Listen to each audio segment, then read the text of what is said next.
Qala Rasulullah sallallahu alayhi wa alihi man amila ala ghairi ilmi kana ma yufsiduhu akthara mimma yuslih. Mtume sallallahu alayhi wa alihi wasallam anasema, yeyote mwenye kufanya jambo asilokuwa na ilmu nalo, asilokuwa na ujuzi nalo, asilokuwa na utambuzi nalo, hilo jambo liwe ni la kidunia ama liwe ni la kidini, la kiakhira, katika jambo lile mambo atayoyakosea ni mengi kuliko atakayoyapatia.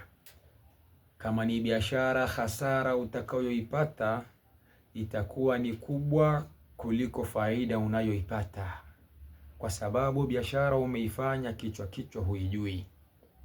Kama ni maswala ya Mungu, maswala ya ibadat, matendo yako mengi utakuwa unayakosea, hivyo itapelekea kupunguzwa kwa thawabu zako ambazo ulitakiwa kuzipata, na pengine kutokupata kabisa, kwa sababu huenda unafanya makosa yaliyokuwa makubwa ya kuweza kutengua ibada zako ulizozifanya.